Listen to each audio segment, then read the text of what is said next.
Hey guys, it's the AK Geek here, and got a little surprise for you. Today we're doing a first impressions video on the Century Arms RH-10, or I really should say more accurately said, the Cugir's factory RH-10, because here's the deal. Century imports these guys, and then gets them converted over to 922R compliance, and then it's pretty much fair game from there, but for the most part, Cugir basically does everything on this rifle. Century really doesn't do too much with it.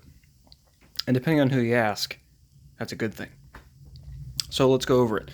Basically, with RH-10 is a modified Wasser type series, and in my opinion, it takes a lot of inspiration from the Draco series, primarily with the front sight gas block combination here. Which, since we're pointing at it, let's talk about that. So, big difference from a standard AK, to which typically you have the front sight right out here, right at the end of the muzzle. They moved it back to the gas block. And there's a few pluses and downsides to this. A good part about it is it really does balance the rifle out, because AKs are pretty front heavy, because you got the big long piston up here. They typically are fairly front heavy. This tends to balance out the rifle a little bit more, and which is really nice. It gives the rifle a really great feel when you're holding it. It makes it actually feel lighter in hand than what it actually is. The front sight is hooded. So, I'm going to see how I like that. I'm typically more of a fan of the open U-notch of a typical AK, but we'll try it out and see how it goes.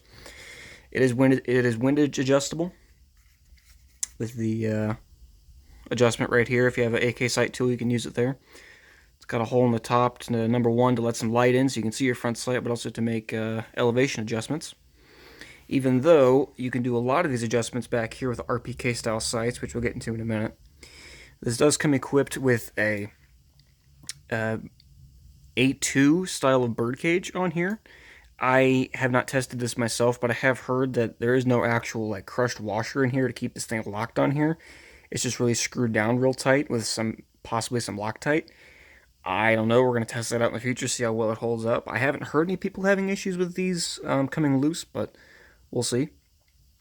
No accommodation for a bayonet lug, which I'm kind of sad about, but it's no big deal for me. I can live without it. Comes with basic wood handguards on it, which I'm probably going to end up keeping on this rifle. The stock, I'm not 100% on what I'm going to do with it yet. I'm kind of conflicted. There's a side of me that really wants I believe it's Bone Steel Arms AK side folder, but we'll see. It's got a Galil style folder on that, which I've always liked on AKMs, so we'll see later on down the road what I want to do with that. So continually going back, got Rpk Style Sites, which are a little bit different than your standard AK in the sense that they are windage adjustable in the back as well as elevation adjustable. I can concur, if you guys watch AK Operators Union with Rob Ski, the U-notch in these sights is very, very poor. It's not that great. It does make seeing the iron sights a bit harder. We'll see how that goes when I take it to the range, see if I have any issues with them. They're not as, you don't pick these up as fast as a typical AK sights, so we'll see how that goes. I don't know. I've always been a fan of the Rpk sights, so we'll see what happens. Rob Ski kind of recommended people to get some RPD style sights, which we'll see what happens. It does ship with a standard Magpul PMag for AK-47 Sturman 7.62 by 39. I have experience with the Magpul 545 mags, and I've had no problem with them, so we'll see how these go. Comes with a standard AKM style grip, which I'm going to be swapping out sometime pretty soon. I'm not a huge fan of the standard AK grip because it doesn't fill the hand as well. Standard AK safety, I can eventually be swapping that out for something like the Polish style of safety, an enhanced safety lever that I have in my 74. It does also, on the inside of the rifle, I'm not going to break it down for you, but it does come with a shepherd's hook that holds in the fire control group. I'm going to be replacing that with a plate that goes in there, which is far sturdier and much easier to deal with when dealing with maintenance. Definitely going to be replacing that. This does come with Century's trigger. I believe it's called the Rack-1 trigger. And I do like this better than the Tapco that's in my 74. They break about the same. They feel about the same to me when pulling them.